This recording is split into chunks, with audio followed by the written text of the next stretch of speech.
In March of 2026, the S&P Case-Shiller Index, the most respected home price measure in America, released its monthly report.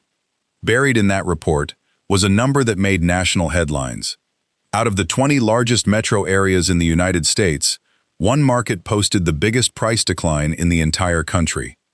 It was not Los Angeles, it was not Phoenix, it was not Austin, it was Seattle. And here is what makes that number remarkable. While Seattle fell, cities like Chicago and New York were still climbing.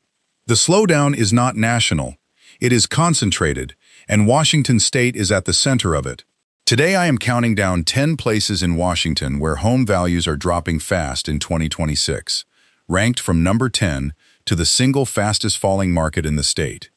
Every number in this video comes from Case-Shiller, the Northwest Multiple Listing Service, Redfin, and REMAX data from the last 90 days. Stick around for number 4, because that is where the national headline lives. And number 1? Number 1 is falling at 3 times Seattle's pace, and almost nobody is talking about it. Let's get into it. Starting at number 10, West Seattle. West Seattle has always been its own world, separated from the rest of the city by the Duwamish Waterway, with a small-town feel and some of the best water views in the region. For years, it was one of Seattle's most reliable markets. Right now, West Seattle home values are down about 2% year over year. 2% may sound small. Here is why it matters. That decline is measured across nearly 400 sales, one of the largest and most statistically reliable samples anywhere in the city. When a small neighborhood dips, it can be noise from a handful of transactions. When a market this size dips, it is real. Local brokers describe it plainly. Buyer leverage has returned. Homes that would have drawn bidding wars 2 years ago now sit, get compared, and get negotiated. And West Seattle is slipping against a backdrop that makes it more significant. Across all of King County, single-family listings are up over 41% year over year, while the county's median has gone flat, holding around 975,000. When supply surges and prices stop rising, the areas that dip first are the early signal. West Seattle is one of them. West Seattle is the quiet, credible warning at the bottom of this list. It gets louder from here. That is number 10. Number 9, and this one is not a neighborhood, it is an entire category. Seattle's condo market. Across the city, condo prices have fallen roughly 5.7% year over year, the steepest decline of any housing type in the market, according to Homes.com research, based on MLS data. In King County, condo inventory is up around 22%, while condo sales drop nearly 10%. The math behind it is simple and a little painful. Condos are the entry point for first-time buyers, and first-time buyers are exactly the group getting squeezed hardest by mortgage rates in the mid-6% range. When the most price-sensitive buyers pull back, the most price-sensitive housing falls first. The May numbers make the direction clear. Condo sales across the metro fell more than 11%, and even single-family sales slipped about 5%. The only segment still posting gains was townhomes, and researchers point out that is partly because builders cut new townhome listings by double digits. Prices held there because supply was pulled, not because demand returned. In southwest King County, the median condo has already slipped to around $360,000. For anyone who bought a Seattle condo at the 2021 peak, these numbers are not abstract. That is number 9. Number 8, Beacon Hill. Beacon Hill sits just south of downtown Seattle, one of the city's most diverse and historically affordable neighborhoods, with light rail access and skyline views that made it a favorite for buyers priced out of the center. Current sales data puts Beacon Hill home values down about 3% year over year, and the texture behind the number matters. This is not a luxury market correcting from absurd highs. This is a working and middle-class neighborhood where the pandemic run-up stretched prices beyond what local incomes comfortably support. Now that the frenzy is gone, gravity is doing its work. Brokers watching the area describe it as a return of buyer leverage rather than distress. But for sellers who expected the only direction to be up, a 3% slide in a neighborhood like this is a genuine change of era. And here is the twist that proves this is a rotation, not a collapse. Right next door, the Central District is up about 5.5%, and the Rainier Valley corridor around Columbia City is up 5 to 6. Buyers have not left South Seattle. They are hunting relative bargains, block by block, and Beacon Hill is currently on the losing side of that hunt. That is number 8. Number 7. The Shoreline and Bothell corridor in North King County. Here is a number that stopped me when I first saw it in the Northwest Multiple Listing Service breakouts. Active listings in this corridor surged by nearly 88% year over year. 88%. The number of homes sitting on the market almost doubled while pending and closed sales fell. That is one of the most extreme inventory buildups anywhere in Washington, and it is a textbook setup for falling prices. When listings double and buyers thin out, sellers compete, and the only tool they have left is price. The corridor's median has already started slipping. You can see the pressure in how long homes are waiting. Across the metro, listings now average 51 days on the market, 5 days longer than a year ago, according to the REMAX national report. In a corridor where the number of competing listings nearly doubled, every extra week on the market pushes another seller toward the only lever left, a price cut. What makes this corridor important is who lives there. This is not luxury Bellevue. This is the middle-class commuter belt, teachers, nurses, tech workers, who could not afford the Eastside. When oversupply hits the middle of the market, it spreads. That is number 7. Number 6. Issaquah. Issaquah is one of the most photographed small downtowns on the east side. Mountain views, the Salmon Run, a top-tier school district. It was supposed to be insulated. It is not. Issaquah inventory jumped 83% year over year, and prices have softened roughly 8% from their highs. Homes in the Issaquah Highlands that would have sold in a weekend now sit for weeks, collecting price reductions. Redfin currently puts the Issaquah median at roughly $937,000. That is still serious money, but it is a market coming down from far higher peaks, and the families who paid those peaks in 2021 are the ones watching this correction most closely. The Issaquah story is the Eastside story in miniature. The school district premium and the tech salary premium pushed prices to levels that only worked while money stayed cheap and buyers stayed desperate. Rates in the mid-6s ended the desperation. Now the market is repricing, and 8% is what repricing looks like in a town everyone assumed was bulletproof. That is number 6. Quick pause before the top 5. If this data is useful, subscribe.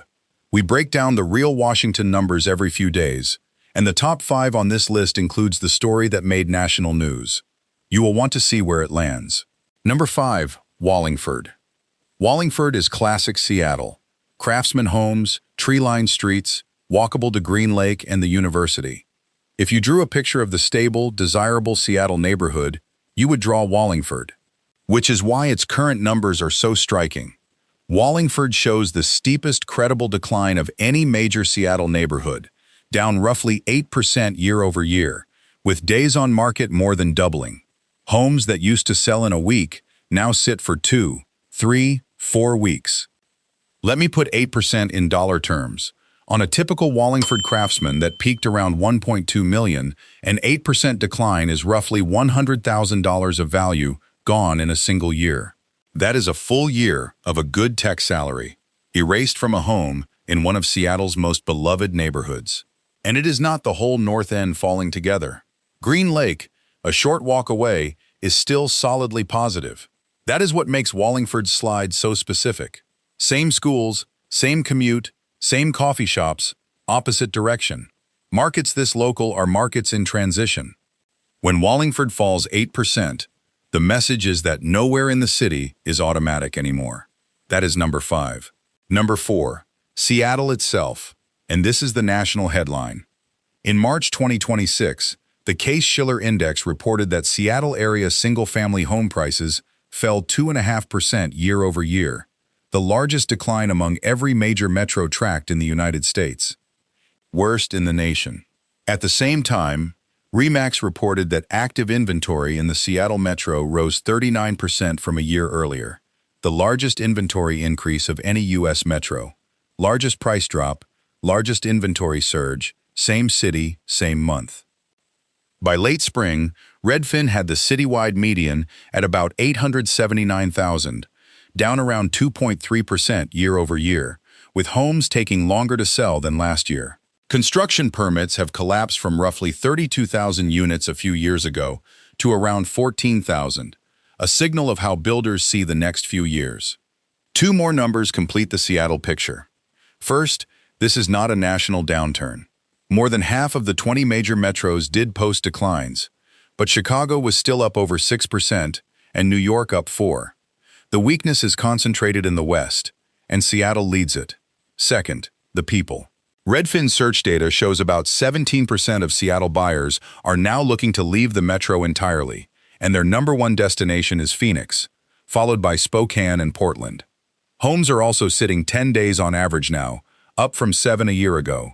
Slower sales, softer prices, and a measurable share of the buyer pool shopping for the exit. Now, the honest picture. Seattle is not in free fall. Well-priced family homes in good neighborhoods still sell, some above asking. But the direction has unmistakably turned, and for the first time in a generation, the question in Seattle is not how high, it is how low. That is number 4. The last 3 are all on the east side, and they are falling faster than Seattle. Number 3. Mercer Island. Mercer Island sits in the middle of Lake Washington, one of the most exclusive addresses in the Pacific Northwest, with a median home value around $2 million. That median is down roughly 10 to 11% year over year across multiple data sources. And the sources agree with each other, which matters. Zillow's Home Value Index puts the island around $2.08 million. Redfin's March median sale price came in at $2.2 million. Movoto's April list median was $2.6. 3 independent datasets, one direction, down. On a $2 million home, an 11% decline is over $200,000 of value erased in 12 months. That is more than most American homes cost in total. The driver is concentration. Mercer Island's buyer pool is almost entirely high-end. Tech wealth, executive wealth, inherited wealth. That pool has been thinned by layoffs, by stock volatility, and by Washington's capital gains tax pushing some of the wealthiest households toward no-tax states. When the only buyers are rich buyers, and rich buyers get cautious, there is no one underneath to catch the prices. That is number 3. Number 2, Bellevue. Bellevue is the crown jewel of the Eastside. Microsoft next door, Amazon's growing campus, the number 1 school district in the state. 2 years ago, the idea of Bellevue prices falling double digits would have sounded absurd. It is happening. Bellevue is down roughly 11% year over year, with the median sliding into the 1.5 million range and days on market stretching as buyers take their time and negotiate. The broader Eastside region has seen active listings jump by nearly half. Downtown makes it worse. The new luxury towers delivered over the past few years, projects like Avenue Bellevue and The Mark, added hundreds of condo units, priced from $800,000 into the millions, with monthly homeowner fees that often exceed $1,500. All of that inventory landed in exactly the price tier that is now the softest in the state. Here is what makes Bellevue's decline different from Seattle's. Seattle fell about 2%. Bellevue fell 11%. The luxury tier, homes above $1.5 million, is the softest segment in the entire state. The higher the price, the harder the fall, and Bellevue is the proof. The city that was supposed to be immune is now falling 5 times faster than Seattle. That is number 2. And number 1 is falling even faster. Number 1, Woodinville. Woodinville, the wine country suburb northeast of Bellevue, known for its tasting rooms, its estates, and its quiet wealth, is currently the fastest falling housing market in Washington. Home values are down roughly 15% year over year. 15%. On a typical $1.4 million Woodinville home, that is over $200,000 of value gone in 1 year. One important caveat, and I will give it to you straight, Woodinville is a smaller market with thinner sales volume, so its numbers swing harder than a big city's. But the direction matches everything around it. It sits inside the same North Corridor inventory surge we covered at number 7, and its luxury price tier is the exact segment falling hardest statewide. Wine country was supposed to be the safe kind of wealth. Estates, acreage, tasting rooms 20 minutes from Microsoft money. Instead, Woodinville is showing what happens when a luxury market runs out of luxury buyers. The town nobody watches, falling faster than anywhere in the state. That is number 1. But before you go, here is the part of this data almost nobody understands, and it changes how you should read this entire list. Every place on this list is falling for the same underlying reason, and it is not crime, and it is not the economy collapsing. It is that Washington home prices detached from Washington incomes during the pandemic, and mortgage rates in the mid-sixes are forcing them back together.